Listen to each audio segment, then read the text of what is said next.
sebelah kiri, Argentina di sebelah kanan. Jadi mereka kalau misalnya menang terus di perempat final sama semifinal bisa ketemu di final. Siaran itu mesti prepare gitu kan ya, mesti tahu besok mau ngomongin apa.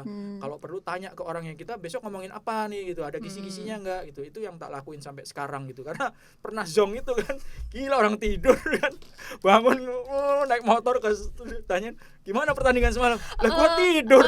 Ya mungkin level Piala Dunia ya, Piala Dunia itu yang banyak orang yang kepengen gitu ya siaran di situ gitu ya, karena kan ya pasti semua mata akan ke situ ya, semua mata atensi akan memperhatikan, akan nyimak.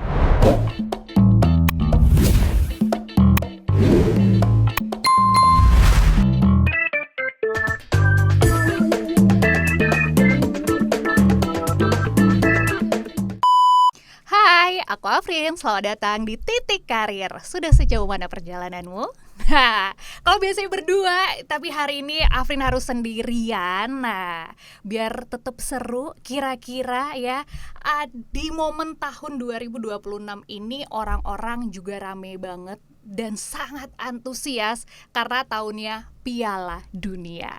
Dan langsung nih kita hadirkan orang yang memang udah handal dah kalau ngomongin bola. Selamat datang Mas Erwin. Halo Afrin, terima kasih sudah diundang. Ini kayaknya lagi sibuk banget sebulanan ini atau mungkin dari bulan kemarin untuk diundang jadi komentator bola.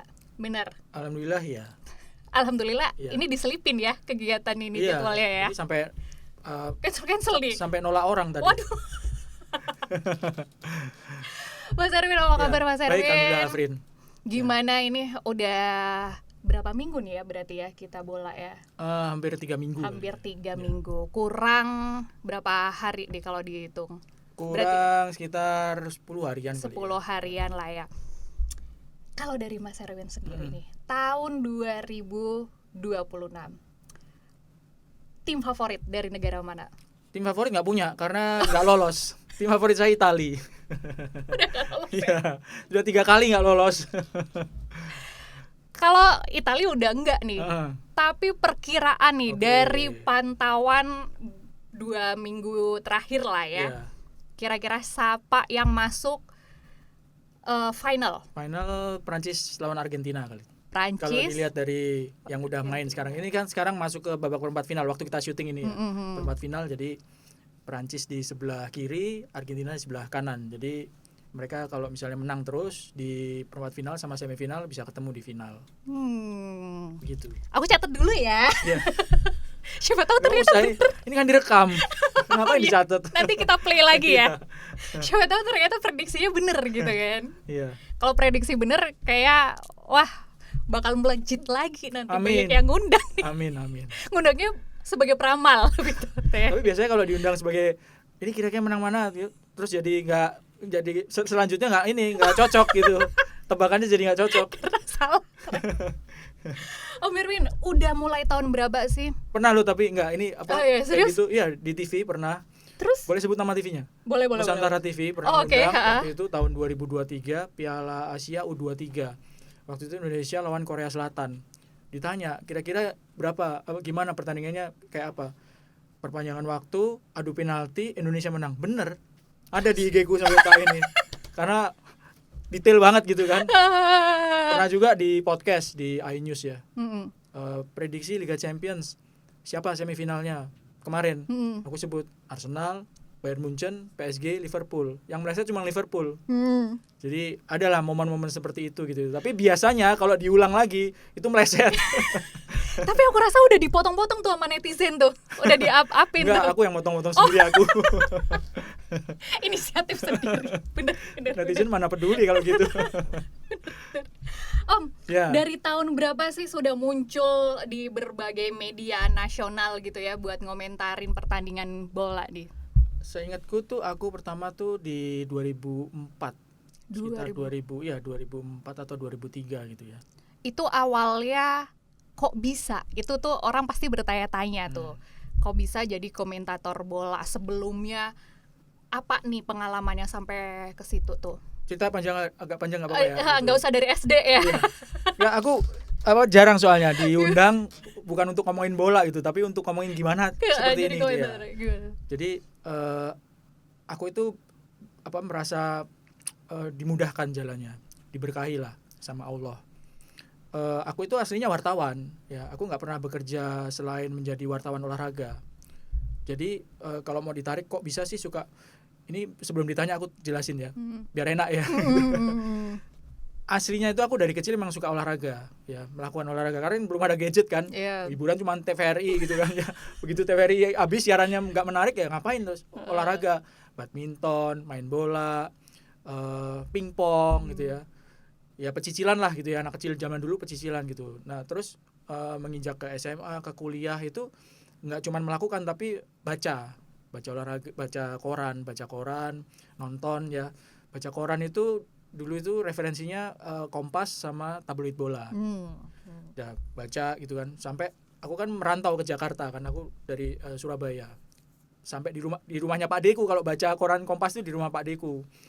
Yang tak ambil dulu kalau Kompas itu halaman olahraganya, yang tak baca gitu. Sampai dikomentarin sama Pak Deku, kowe iki arep dadi apa gitu. Kamu tuh mau jadi apa, orang baca koran kok olahraganya tok gitu kan. Pak Deku tentara. Dulu almarhum Pak Deku itu tentara. Sehingga yang dibaca yang depan kan politik apa segala macam. Melihat ponakannya udah kuliahnya kayaknya ogah-ogahan, baca koran cuma olahraga doang gitu. Udah lulus aku juga nggak tahu mau ngapain ya gitu ya. Kebetulan 3 bulan setelah aku lulus, aku sering baca bola kan, beli gitu, kalau ada uang beli. Pas zaman di kampus beli buat rame-rame gitu, beli koran satu diputer ke satu angkatan. Dulu di kampus juga suka main bola, setiap hari main bola di parkiran gitu. Pas sudah lulus 3 bulan aku nganggur, ada lowongan di tabloid bola, dibutuhkan reporter, aku daftar gitu kan. Alhamdulillah keterima. Tapi memang kuliahnya di bidang jurnalistik? Enggak, aku kuliahnya di jurusanku kesejahteraan sosial. Oke. Tapi waktu kuliah kan sering bikin paper gitu. Jadi mungkin itu jadi bisa menulis secara terstruktur lah ya, ada dasarnya gitu ya. Bahasanya juga bahasa yang nggak ngawur gitu bahasanya kalau nulis paper kan. Ya udah 3 bulan aku daftar ke tabloid bola, alhamdulillah keterima. Jadi ada 9 tuh angkatanku tuh. Dan beberapa diantaranya ya di TV juga banyak gitu yang jadi komentator gitu kan. Dari situ awalnya. Jadi di tabloid bola dulu kita itu yang junior suka disuruh pergi untuk siaran di radio. Jadi tabloid bola itu kerjasama sama radio. Dulu waktu radionya tuh iRadio aku ingat. Jadi iRadionya mempromokan tabloid bola, in returnnya tabloid bola ngirimin wartawan untuk jadi narasumber. Itu. Nah kita yang anak-anak baru itu sering tuh dikirim, hari ini giliran si ini sana berangkat ke radio gitu. Udah siaran di radio. Dan aku dulu tuh salah satu cita-citaku tuh pengen jadi penyiar radio gitu, karena aku suka musik gitu kan ya. Aku suka musik sama sport gitu. Dilalah pernah daftar ke radio ditolak. Malah jadinya siaran di radio sebagai wartawan gitu. Jadi karena sering siaran di radio, jadi terasah gitu dengan ngomong terstruktur ya kan. Kalau mau siaran riset dulu, terus harus ngerti apa yang kita omongin gitu kan. Nah aku lagi-lagi diberkahi, alhamdulillah. Waktu itu aku kan di desnya sepak bola nasional, sepak bola Indonesia. Orangnya nggak banyak di tabloid bola. Dulu itu tabloid bola itu jadi rujukan. Jadi dari koran itu salah satu koran olahraga, tabloid olahraga itu bola gitu. Jadi orang kalau misalnya siapa ya minta komen ke siapa ya, wartawan tabloid bola gitu kan. Nah dulu awal-awalnya aku masuk ke TV itu ke TV 7 itu kan punyanya Gramedia, sama kayak tabloid bola ya kan. Sama kayak tabloid bola punya Gramedia. Pada saat itu TV 7 punya program olahraga, cari komentator kan. Komentator siapa ya gitu ya. Ya ini kan saudaranya gitu. Udahlah pakai anak-anak tabloid bola aja gitu. Ya alhamdulillah aku salah satu yang dicoba gitu. Coba si Erwin tuh sepak bola Indonesia gitu. Ya udah siaran di TV 7 pertama itu ya TV 7. SCTV pernah tapi aku lupa apakah duluan TV 7 apa SCTV gitu ya. SCTV itu sepak bola anak-anak. Komentarin sepak bola anak-anak gitu. Jadi awalnya memang dari wartawan. Terus karena disuruh ke radio, terlatih di situ. Terus ada kesempatan dari TV7 karena sama-sama produknya Gramedia. Ya udah akhirnya ke situ. Awalnya begitu, Afrin. Jadi aku nih aslinya wartawan sampai ya? sekarang ya. Oke. Bahwa jadi komentator itu alhamdulillah merupakan sebuah bonus ya. Karena aku melekatnya profesiku adalah sebagai wartawan. Yang akhirnya karena profesiku dipercaya menjadi komentator, alhamdulillah seperti itu. Jadi beriringan tuh ya, wartawan jalan, kemudian juga komentator sepak bola jalan gitu ya. Kira-kira nih, bukan kira-kira ya, lebih ke pengalaman si Om Erwin sendiri nih. Kalau orang tuh biasanya taunya acara bola, ada presenter bolanya, ada komentator bolanya gitu. Itu tuh dua-duanya harus sama-sama paham bola pasti gitu. Tapi kadang orang tuh nyebutnya sportcaster semuanya gitu. Itu ada perbedaan nggak sih di situ? Beda. Kalau sportcaster itu ya host lah ya, host presenter gitu ya. Cuman bahasa Jembernya sekarang ya sportcaster gitu ya. bahasa modernnya sportcaster ya. Dia itu kan yang nanya ya kan, yang membawakan acara, yang buka acara ya kan, yang adlib segala macam itu sportcasternya. Terus nanya ke komentatornya gitu sih. Itu bedanya di Jadi situ. beda ya. Ini karena kemarin aku juga bingung nih antara istilah sportcaster dan komentator bola. Ternyata biasanya ada itu ya, ada 2 sportcaster ya, pembawa acara ya, dan 2 komentator gitu satu biasanya. Satu sportcaster, satu komentator gitu. Kadang satu-satu gitu ya. Oke. Nah, dari jurnalis jurnalis sepak bola khususnya nih ya. Kemudian jadi seorang komentator bola yang diundang-undang, didatengin wartawan, ditanya komentar ya gitu ya. Ini tuh memang kayak sebuah jenjang karirnya seorang jurnalis sepak bola, atau ya banyak sebenarnya jurnalis sepak bola tuh ada yang jadi komentator, ada yang jadi A, jadi B, jadi C. Merupakan jenjang bukan? Kalau menurut aku bukan ya. Ya itu tadi, bahwa alhamdulillah aku tuh diberkahi, aku dikasih rezeki, sehingga selain menjadi jurnalis ternyata ada rezeki untuk menjadi komentator. Karena banyak juga yang jurnalis sepak bola ya udah jadi jurnalis aja gitu. Karena kan gini, nggak gampang ya, ini bukannya sombong tapi kan nggak gampang untuk ngomong di depan kamera. Kan kalau aku dengar dari teman-teman yang biasa produksi TV, ada hantu kamera atau hantu lampu gitu kan, begitu jreng gitu kan ya, 3, 2, 1 jreng gitu langsung kelakep diem gitu. Ya itu kan nggak mudah ya. Ya sekali lagi aku diberkahi, aku alhamdulillah karena sempat disuruh latihan di radio itu dulu gitu. Jadi terbiasa ya. Iya, akhirnya seperti itu gitu. Karena sebenarnya kan di radio pun juga nggak gampang kan gitu. Meskipun nggak ada kameranya gitu kan ya. Karena tahu, kadang-kadang kan tahu, wah ini kita didengar orang gitu kan ya. Pas awal-awal pengalaman ini agak unik nih, lucu juga nih. Kenapa? Salah ngomong atau gimana? Pas disuruh ke radio. Jadi dulu itu siarannya pagi. Oke, pagi jam yang pagi, yang program pagi jam 6 jam 10 Oke, gitu jam kan. 6.10. Ya. Di antara 6-10 pasti adalah satu segmen 30 menit. Itu ngundang wartawan tabloid bola. Dulu ingat aku radionya M97 FM. Sekarang udah enggak ada. Jadi aku fun fact-nya, aku pernah ngelamar ke radio itu ditolak gitu. Oh, sekarang justru diundang. Nah, pada perjalanannya itu aku diundang sebagai narasumber gitu ya. Itu radio itu dari buka sampai tutup nyetelnya klasik rock gitu. Jadi aku kan suka musik kan ya. Nah, terus diundang ke situ jam 6 pagi sampai jam 10. Terus kira-kira di jam 7-nya lah itu ya. Nah, malamnya itu ada pertandingan Liga Champions. Kalau dini hari itu. Sehari sebelumnya udah dikasih tahu sama bos di kantor di bola. Win, lo siaran ya, giliran lo siaran besok jam 7 gitu. Wah, oh iya. Jadi habis deadline terus paginya siaran. Karena aku takut telat, aku tidur. Oke, tidur di kantor. Gitu, di kantor. Okay. Tidur di kantor. Habis itu pas hampir jam 7 bangun, berangkat ke studio. Aku kan dari sepak bola nasional, sepak bola Indonesia. Malamnya ada Liga Champion, aku tidur karena aku kan daripada gue telat, gue tidur gitu kan. Udah nih, begitu masuk studio jreng gitu. Ditanyain soal yang pertandingan malamnya itu, yang aku tidur. Zaman ya lah. zaman itu kan kita nggak bisa googling handphonenya masih 5110 Nokia yang sejuta umat itu yang nggak bisa browsing, cuma bisa SMS sama telepon kan. Begitu ditanya gimana pertandingan Liga Champions semalam, wah ngomong apa ya orang aku tidur gitu kan. Ya aku kan di sepak bola nasional gitu kan, dan bosku nggak ngasih tahu kalau besok bahasanya Liga Champions gitu. Ya udahlah sebisanya gitu. Tapi dari situ pengalaman kan bahwa kalau siaran itu mesti prepare gitu kan ya, mesti tahu besok mau ngomongin apa.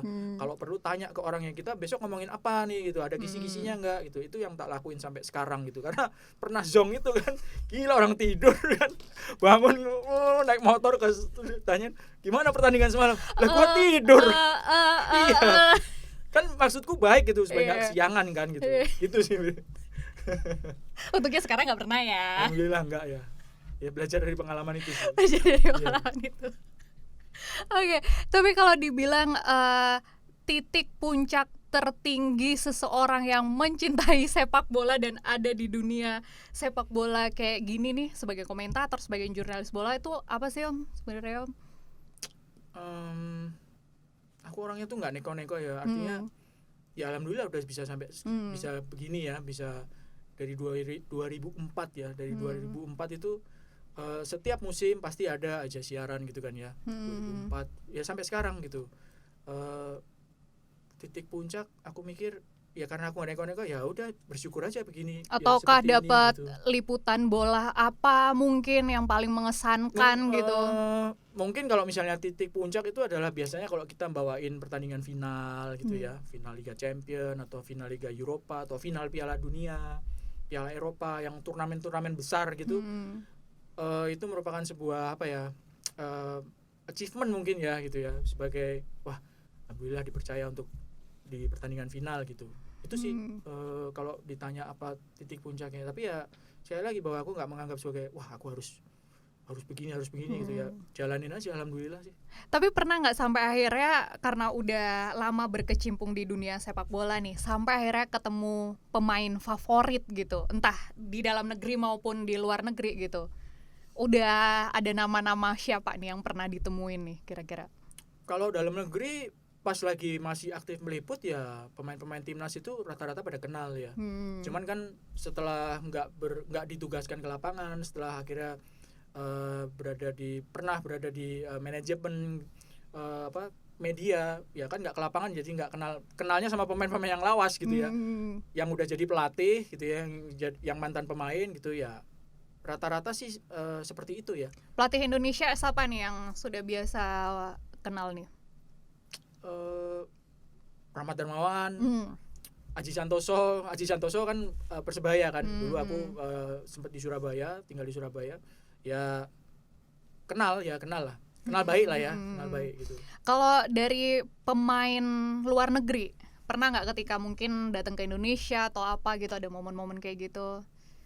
Pemain paling top yang pernah aku liput waktu datang ke Indonesia itu Maradona. Oh iya? Iya, waktu dia datang ke Jakarta tahun berapa ya, 2000 sekian lah ya, terus ke Surabaya. Aku sempat diundang juga ke Surabaya di acara gala dinernya itu, cuman nggak bisa foto bareng. Dia orangnya eksentrik gitu, jadi nggak mau dia foto bareng tuh, nggak mau gitu. Tapi salah satu pemain yang pernah aku liput gitu ya, itu Maradona.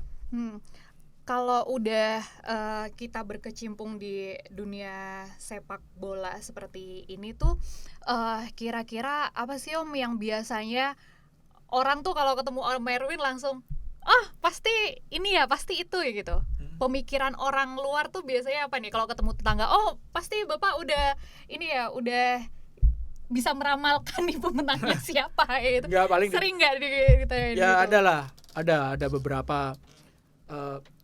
Sering apa enggak ya? Yang orang awam gitu kalau ketemu pasti udah tahu nih kira-kira ngeramalin siapa yang menang kalau pas ada liga atau gitu. Enggak ngeramalin enggak gitu, tapi kadang-kadang ditanya gimana timnas gitu misalnya ya. Gimana timnas Mas? Kalau misalnya timnas lagi main atau gimana misalnya mau final gitu. Gimana nanti final kira-kira siapa yang menang gitu. Ya paling kayak gitu aja gitu. Enggak sampai ayo meramalkan. Oh enggak sih. Nanti kalau benar enggak. dibayar berapa? Enggak. Itu enggak ya. Enggak. Kalau kita sebagai orang yang biasa komentator bola, siaran di TV nasional kayak gitu, kan beda ya dengan seorang pembawa acara berita dan lain sebagainya. Kalau acara bola tuh yang paling wah banget yang pernah Om lakukan tuh di mana gitu, dan waktu pertandingan apa? Yang mungkin show-nya agak beda dari show-show lainnya. Atau mungkin tiap Piala Dunia itu ternyata selalu jadi show-show yang paling sentrika atau show yang paling ya mungkin level Piala Dunia ya. Piala Dunia itu yang banyak orang yang kepengen gitu ya siaran di situ gitu ya. Karena kan ya pasti semua mata akan ke situ ya. Semua mata atensi akan memperhatikan, akan nyimak. Kalau dari jam siarannya, apakah kalau Piala Dunia karena banyaknya penonton jadinya jamnya lebih lama dibandingin acara-acara bola lain? Biasanya ya lebih lama kalau Piala Dunia karena jualannya jadi lebih banyak kan. Iya. Di TV atau di yang di OTT kan pasti ada program yang ya kalau misalnya pertandingan liga biasa itu 30 menit sebelum. Ya kan? Ada 3 segmen biasanya gitu, segmen pembuka, habis itu iklan, ada segmen kedua, segmen ketiga itu udah mau masuk pertandingan, udah kelihatan stadionnya, pemain udah. Kalau di Piala Dunia kayak sekarang itu 75 menit sebelumnya. Wah, lebih dari sejam dong berarti itu. Lebih dari sejam. Atau minimal sejam lah. Ya. Aku siaran di TVRI itu sejam. Ada di Vola, aku juga siaran di Vola yang OTT-nya itu 75 menit sebelum kick off. Itu udah on cam. Kalau siaran lama gitu, kita cara ngomongnya itu kayak gimana Om? Bisa nggak berhenti gitu dengan sepanjang itu? Soalnya kalau misalkan mungkin acara yang nggak lama, bukan Piala Dunia kan kayak ngomong berapa menit, ya udah break, iklan dan lain sebagainya. Kalau untuk menjaga cara bisa ngomong panjang tentang bola berpuluh-puluh menit tuh gimana? Sebenarnya gantian juga kan. Apalagi kalau Piala Dunia gini biasanya komentatornya ada 2. Ada presenternya 1, hostnya 1, komentatornya 2. Kalau yang Piala Dunia kayak gini karena yang dibahas kan banyak. Gantian juga sebetulnya ngobrolnya gantian juga. Tapi ya itu tadi untuk bukan mengantisipasi, untuk mempersiapkan ya mesti risetnya lebih banyak gitu. Boleh bawa catatan nggak nih? Oh boleh. Soalnya kalau bukan cuma bawa catatan, iPad, handphone itu kebuka semua kalau di meja itu. Iya, iPad, terus catatan, buku, handphone juga gitu. Jadi seperti itu boleh kan, bukan ujian. Kalau ujian nggak boleh. Soalnya biasanya kalau kita aku dulu sebagai ya udah penyiaran lebih ke momen-momen politik atau apa gitu kan panjang tuh kalau ada breaking news kecelakaan atau pas pilpres gitu, dan kita biasanya udah bawa contekan informasi. Sama kalau bola kayak gitu. Iya sama, apalagi kan olahraga itu yang diperlukan adalah presisinya, nggak boleh salah. Data, kita ngomongin data itu nggak boleh salah. Jadi catatan itu ya di kepala itu kan bisa lupa, apalagi kalau udah tua kayak saya gitu kan, kayak aku gitu kan. Jadi catatan itu harus, karena gini, misalnya nih Piala Dunia 86 Inggris finalnya Jerman Barat lawan Argentina, skornya 3-2 untuk Argentina. Itu sampai kiamat nggak akan berubah skornya kan? Iya benar. Iya kan? Jadi artinya kalau misalnya kita salah itu udah pasti ketahuan, dan netizen sekarang kan lebih pinter. Mereka mereka juga membuka sumber data yang sama kadang-kadang sama kita. Jadi kalau kita salah pasti mereka tahu gitu, sekecil apapun. Jadi memang harus bawa catatan. Berarti juga yang dipelajari memang harus data, sejarah gitu ya dari tim bola gitu ya. Makanya aku tuh merasa sekali lagi terberkahi, bersyukur karena apa? Basicnya memang suka olahraga gitu. Jadi kadang-kadang aku nonton pertandingan ini udah berapa lama yang lalu gitu. Kalau orang yang nggak suka olahraga kan belajarnya harus lebih keras gitu, harus risetnya lebih lebih banyak gitu dibanding orang yang memang basicnya memang suka gitu sih. Jadi tanpa harus tekanan belajar pun memori-memori yang dulu masih ada nih karena udah ngikutin sepak bola lama gitu ya. Kadang-kadang ada juga sih tekanan sih ya gitu. Tekanan kayak gimana tuh biasanya? Misalnya wah ini mau pertandingan final nih gitu kan. Ini kan orang pasti akan nonton gitu kan, pasti akan wah ini nggak boleh salah nih kan ya, harus lebih bagus, datanya harus lebih banyak, side story-nya harus lebih banyak. Karena kan aku diajarin kalau di tabloid bola dulu itu lu ngapain ngomongin orang yang orang lihat juga gitu kan. Misalnya ini oper ke ini, oper gitu. Orang juga tahu itu si oper ini apa sih dibalik story, dibaliknya apa sih. Aku sering diajari seperti itu gitu. Jadi gimana caranya nyari angle gitu ya. Bukan dari gaya. Bukan dari gaya pemainnya gitu. Ya bisa gitu, tapi gimana caranya nyari angle-nya yang orang mungkin oh iya ya dia kayak gitu. Misalnya orang jalan ke kiri ke kanan, orang udah lihat gitu, tapi apa yang mendasari dia jalannya ke kiri ke kanan misalnya seperti itu gitu. Ngopernya gayanya kayak apa gitu. Kenapa kok dia ngopernya gayanya kayak gitu gitu. Jadi side story-nya. Kalau yang kita lihat di TV terus kita omongin lagi, orang ya gue juga tahu itu yang lo omongin, orang gue juga nonton gitu. Apa yang kita jual gitu kan? Apa yang menjadi kelebihan kita kalau misalnya kita ngomongin apa yang kelihatan di TV gitu sih. Oh iya. Benar susahnya di situ ya. Berarti ya. Kenapa Maradona kok larinya ke kiri terus? Misalnya seperti itu. Karena dia orang kidal. Itu misalnya gitu kan. Jadi larinya ke kiri gitu, lebih banyak ke kiri. Misalnya seperti itu gitu kan. Risetnya sampai segitunya ya. Misalnya ini pemain kok dari kecil kok udah bagus, kenapa sih gitu? Bapaknya pemain bola gitu, dia dari kecil udah dilatih gitu kan. Kita sampai mempelajari keluarganya ya. Ini dia itu anaknya si ini misalnya seperti itu. Sampai gitu risetnya ya. Iya.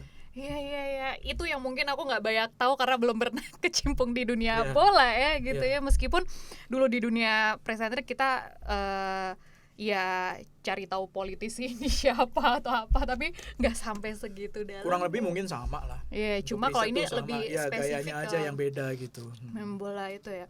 Nah, Om, kalau untuk siaran bola ini kan memang biasanya apalagi kalau acara di luar Indonesia, siarannya pasti malam. Iya kan? Malam dini hari bahkan subuh dari jam 3 sampai selesai jam baru 5, pagi jam 6, jam 7 gitu kan baru ini. Nah, ini tuh sempat ada kayak mungkin keluarga yang keberatan kah, mungkin orang tua kok kerjaannya gini gitu, atau mungkin ya dari keluarga Om sendiri, atau justru didukung banyak nih kayak anak-anak bangga misalnya, atau udah biasa dengan jam kerja Merwin jadi orang tua juga bangga, atau gimana nih Om? Ini lebih kepada bukan komentatornya ya, awalnya karena menjadi wartawan sih. Ya waktu menjadi wartawan sepak bola, menjadi wartawan olahraga lah ya, itu ya pertandingannya dini hari ya kita tungguin kan, kita setelah pertandingan selesai baru ditulis beritanya ya kan, baru dicari sumbernya ini kenapa, komen-komennya ditunggu gitu. Dan karena memang sudah menjadi profesi, akhirnya ya udahlah mau gimana lagi gitu kan, ya alhamdulillah lah gitu ya, dulu seperti itu gitu. Tapi ketika udah punya anak itu mulai agak udah mikir gitu ya. Jadi kalau nggak perlu amat nggak usah di kantor gitu, pulang gitu. Setelah aku menikah aku nggak pernah nginep di kantor. Dulu sebelum nikah, waktu jadi wartawan, waktu belum nikah itu seminggu pulang cuma 2 kali ke rumah Pak D itu. Jadi cuma naruh baju ngambil lagi ya. Betul gitu. Tapi setelah nikah, begitu udah nikah, langsung nggak pernah nginep lagi di kantor. Jam berapapun pertandingan pulang. Ya akhirnya sama sebetulnya kan komentator. Cuman kan komentator nggak setiap hari. Kalau lagi liga itu belum tentu seminggu 2 kali atau seminggu sekali gitu kan ya. Jadi nggak terlalu sering ininya intensitasnya tuh nggak terlalu sering, dan udah pernah ngalamin gitu ya, yang pulang pagi gitu. Ya alhamdulillahnya bisa dijalanin, didukung, iya orang dibayar gitu kan. Kalau nggak dibayar ngapain pergi pagi-pagi gitu kan. Gitu kan. Kalau dibayar ya didukung lah, alhamdulillah gitu ya. Tapi kalau tadi pertanyaan anak-anak apakah bangga, anak-anakku malah lebih cuek gitu ya. Nonton bapaknya di TV itu jarang dia. Teman-temannya malah gitu ya. Oh, bapak kamu itu ya, bapak iya, kamu gitu. Kalau ya? Aku jemput ke sekolah gitu, Om Erwin gitu. Ini habis tampil di pertandingan ini ya. Anakku mah enggak. Cuek aja anakku. Anakku dua-duanya laki, cuek aja. Bapaknya mau siaran mau bodo amat gitu, enggak ditungguin di TV enggak. Kalau pas lebaran kayak di ini sama keluarga, kok kemarin komentarin ini iya, gitu. Iya, adalah begitu. kalau keluarga. Tetangga, Pak kok ngomentarin ini gini gitu. Iya, sama lah kayak gitu. Ya orang nggak kenal juga. Oh. Dulu zamannya ini pernah. Dulu Maksudnya kayak tiba-tiba ketemu, Pak Iya, kemarin kok bilang gitu gini, gitu. Dulu zamannya, sekarang naik mobil masuk ke tol itu kan udah tap pakai kartu kan. Dulu kan ada yang jagain kan. Iya, Dulu ada yang jagain. Nah, itu gerbang tol yang paling dekat sama rumahku di Taman Mini sana. Aku pulang kerja lagi masuk tol gerbang tol, itu yang jagain tahu langsung Bung Erwin ya. Kaget kan pagi-pagi. Kita udah ngantuk-ngantuk gitu. Bung Erwin ya. Terus sejak itu kalau aku pas lewat itu terus dia ada gitu, diajakin ngobrol gitu. Bung gimana gini-gini, sampai tanganku dipegangin gitu. Padahal di belakang kan udah ngantri mobil kan. Tin tin tin. Ya kayak gitulah gitu ya. Ya lucu juga sih itu ya. Tapi pernah ada orang yang sampai marah nggak? Kok kemarin ini sih ngomentarin itu kan tim favorit saya tuh kok gini. Kalau ketemu secara langsung alhamdulillah enggak ya. Tapi ya zaman sekarang orang kan gampang me-reach out orang lewat medsos. Ya kan? Lewat IG dulu Twitter gitu ya. IG DM tuh ada. Oh. Iya. netizen ada gitu. gitu. Yang protes atau marah gitu, maki-maki gitu, ada. Diabaikan aja atau gimana tuh? Ya dulu sih sempat kebawa, aduh apa iya sih begini, tapi sekarang ya diambil positifnya aja lah. Oh mungkin aku memang kurang perform gitu, ya nggak diabaikan juga, tapi jadi bahan pembelajaran juga sih. Nah dengan adanya media sosial nih, menurut Om Erwin nih, kalau orang-orang pengen jadi seorang komentator sepak bola nih, caranya harus gimana? Kalau Om Erwin dulu kan masuk ke radio, jadi jurnalis. Nah kalau anak-anak muda sekarang pengen jadi komentator bola, mending menurut Om Erwin caranya gimana nih? Sekarang itu kan relatif lebih mudah ya.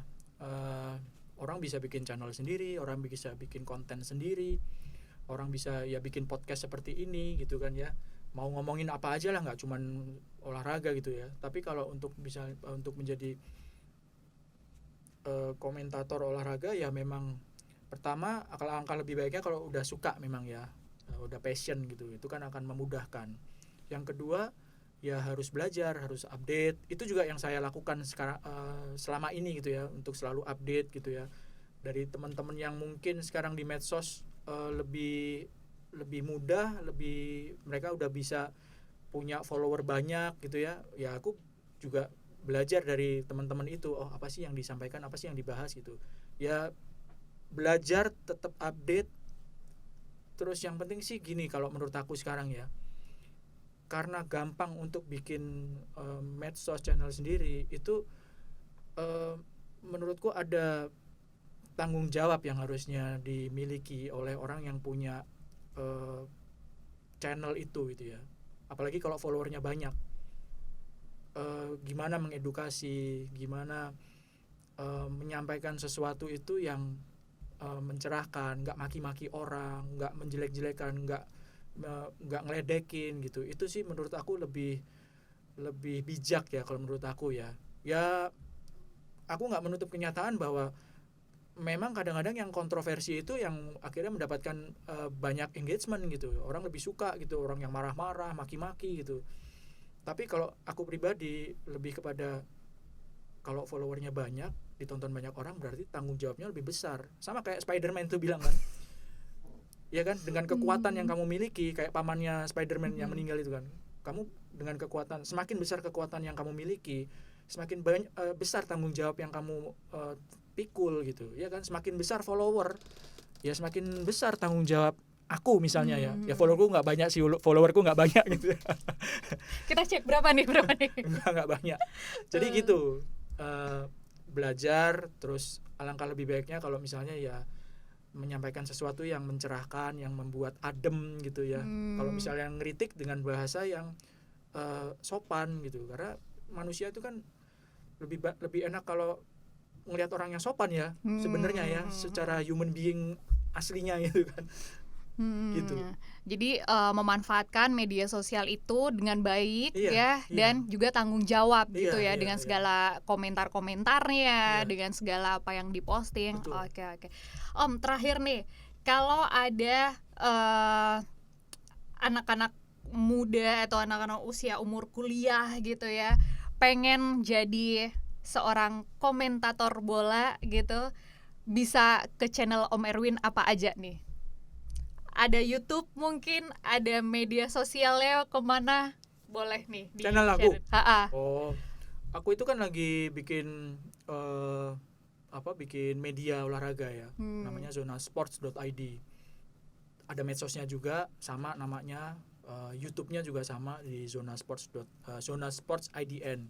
Aku lagi bikin itu gitu. Jadi ya kayak ya zaman sekarang dengan aku yang termasuk yang udah tua gitu ya, ya belajar sama teman-teman bikin channel sendiri gitu. Seperti itu sih. Oke. Ada sosmednya Om Erwin kemana mungkin kalau orang pengen belajar? Kalau sosmed pribadi Erwin Fitriansyah aja. Oke, itu tinggal dicari di Google gitu ya, udah ketemu. Silahkan yang pengen belajar gimana mengkomentari pertandingan sepak bola dengan baik dan benar. Tapi kan kalau untuk di TV itu sebenarnya kan salurannya kan nggak besar gitu ya. Karena kan hanya beberapa TV yang sekarang siaran media elektronik TV yang siaran pertandingan gitu. Ya teman-teman yang sekarang itu lebih besar peluangnya kalau mereka main di medsos, memang di YouTube ya kan. Nggak perlu jadi komentator yang udah pro beneran gitu ya, tongkrongan kampus nyewa studio gitu. Bisa ya? Bisa kan sekarang kan, ya kan? Bener. Lebih gampang sekarang sebenarnya. Tapi itu tadi bahwa kalau misalnya udah startnya itu dengan membawa misi yang baik gitu ya, membawa vibes yang positif gitu, akan lebih menyenangkan sih sekarang ini. Karena kan ya di dunia nyata aja kan udah banyak ya orang yang vibes-nya berantem gitu ya di negara kita gitu ya. Kalau itu dibawa ke dunia sport yang harusnya suportif ya kan, yang saling menghargai, respect gitu, itu kayaknya kurang pas sih. Iya gitu. sih. Tetap harus walaupun mengomentari pemain idola kalian dilawan sama pemain lain, tetap komentarnya yang kalau aman-aman. Kalau bisa yang vibes-nya positif. Yang vibe-nya gitu ya. positif. Meskipun itu nggak mudah. Gak pakai kata-kata kasar. Iya, meskipun itu nggak mudah ya. Kadang refleks soalnya kalau orang nonton bola tuh kata-kata kasar keluar. Iya. Nama-nama binatang, kebun binatang. Apalagi kalau misalnya itu nggak di saluran TV gitu ya. Ya kan, kalau di podcast itu kan ya orang maki-maki juga nggak gitu. ada disensor gitu ya. Alhamdulillahnya saya masuknya dari TV dulu gitu, sehingga di mindset itu emang udah setelannya setelan TV gitu ya. Meskipun kalau kayak gini ya bisa lebih rileks gitu ya, ketawa-ketawa gitu. Tapi itu tadi bahwa ya itu medsos itu lebih bebas kan ngomongnya, tapi ya itu harus ada remnya memang. Iya sih, biar kata-kata nggak tiba-tiba sensor gitu. Om Erwin, thank you banget ngobrolnya hari ini. Sukses segala aktivitas. Amin, ya. Sama-sama. Makin banyak undangan komentator ya. Lancar juga channel YouTube ya, channel media sosial ya. Sehat-sehat Om Erwin. Ya, terima kasih sama-sama. Thank you. Jangan lupa teman-teman untuk cari tahu tentang Om Erwin Fitriansyah gitu ya, dengan googling di media sosial, YouTube dan lain sebagainya. Dan sampai jumpa kita di episode berikut ya.